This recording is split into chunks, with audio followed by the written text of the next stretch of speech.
నాయకత్వం మార్పుకు సంబంధించిన అంశంపై గత కొంతకాలంగా తీవ్రమైన చర్చ జరుగుతోంది. కర్ణాటకలోని అధికార కాంగ్రెస్ లో నెలకొన్న గందరగోళ పరిస్థితులకు తెరపడకపోవడంతో బడ్జెట్ పై నిర్వహించే సమీక్షలు సైతం ప్రారంభం కాలేదు. దీంతో సీఎం మార్పు, మంత్రివర్గ విస్తరణపై పూర్తి క్లారిటీ వస్తే గానీ బడ్జెట్ పై కసరత్తు మొదలు పెట్టకపోవచ్చునని తెలుస్తోంది. మరొక వైపు సీఎం పదవిని ఆశిస్తున్న నేతల సంఖ్య పెరిగిపోతూ ఉండడంతో ఈ గందరగోళ పరిస్థితులకు అధిష్టానం తెరదించాలనే అభిప్రాయాలు వ్యక్తమవుతున్నాయి.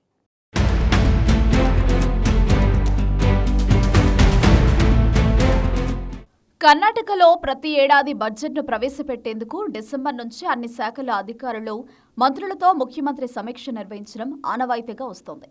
కానీ కొత్త ఏడాది ప్రారంభమైన సమీక్ష సమావేశాల విషయమై ఇప్పటివరకు అధికారులు, మంత్రులకు సీఎం సిద్ధరామయ్య ఎలాంటి సూచనలు చేయలేదు.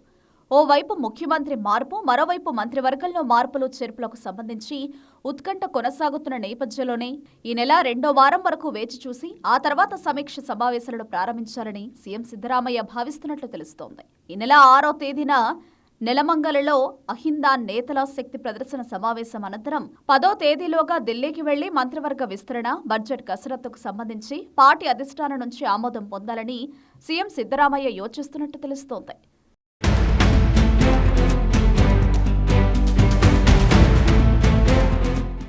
ఓవైపు సీఎం మార్పు ఉండదని ముఖ్యమంత్రి సిద్ధరామయ్య కుమారుడు యతీంద్ర, మంత్రులు సతీష్ జార్జిహొళి, ప్రియాంక్ ఖర్గే, జమీర్ అహ్మద్ ఖాన్, డాక్టర్ మహదేవప్ప, మాజీ మంత్రి రాజన్న ధీమాతో ఉండగా దళిత ముఖ్యమంత్రికి అవకాశం ఇవ్వాలని పరమేశ్వర్ పరోక్ష వ్యాఖ్యలు చేయడం చర్చనీయాంశంగా మారింది.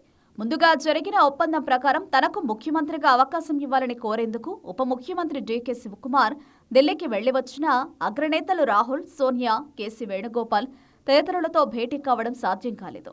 కాంగ్రెస్ వర్కింగ్ కమిటీ సమావేశంలో పాల్గొనేందుకు హస్తినకు వెళ్లిన ముఖ్యమంత్రి సిద్ధరామయ్య వారితో ప్రత్యేకంగా చర్చించేందుకు సమయం ఇవ్వకపోవడంతో బెంగళూరుకు తిరిగి వచ్చారు. తదుపరి బడ్జెట్ సమావేశాల వరకు తన పదవికి ముప్పు లేదని సిద్ధరామయ్య భావిస్తున్నారు.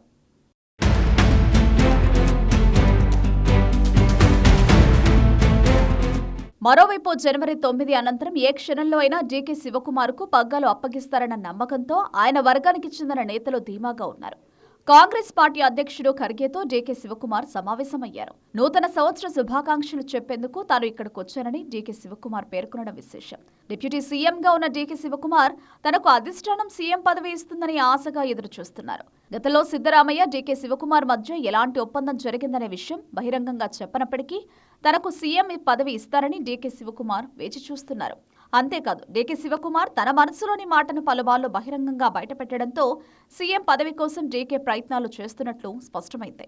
మరోవైపు డీకే వర్గీయులైతే ఏకంగా డీకు త్వరలోనే సీఎం అవుతారని బాహాటంగానే ప్రకటించడం కన్నడ రాజకీయాల్లో చర్చకు దారితీసింది.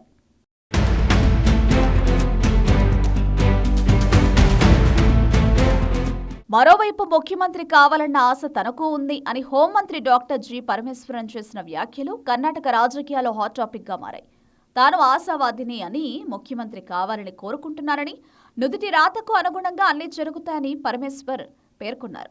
ఆకాంక్షలు లేకపోతే మనిషే కాదని, తనకు అందరిలాగే సీఎం కావాలనే ఆశ ఉందని పరమేశ్వర్ పేర్కొన్నారు. కాంగ్రెస్ అధిష్టానమే అన్ని నిర్ణయాలను తీసుకుంటుందని పరమేశ్వర్ చేసిన వ్యాఖ్యలతో ఇప్పుడు అందరి చూపు అధిష్టానం నిర్ణయంపైనే ఉంది. ముఖ్యమంత్రి పీఠాన్ని వేడేందుకు సిద్ధరామయ్య సిద్ధంగా లేకపోయినా ఉప ముఖ్యమంత్రి డీకే శివకుమార్ ఆ పీఠాన్ని దక్కించుకునేందుకు తన ప్రయత్నాలను ముమ్మరం చేశారు. ఈ సమయంలోనే దళిత వ్యక్తికి ముఖ్యమంత్రిగా అవకాశం ఇవ్వాలని కొందరు మఠాధిపతులు కొత్త వాదనను తెరపైకి తీసుకొచ్చారు. ఈ సమయంలోనే పరమేశ్వర్ కూడా తనకు ముఖ్యమంత్రి పదవిపై ఆశ ఉందని ప్రకటించి కర్ణాటక రాజకీయాలను మరింత వేడెక్కించారు.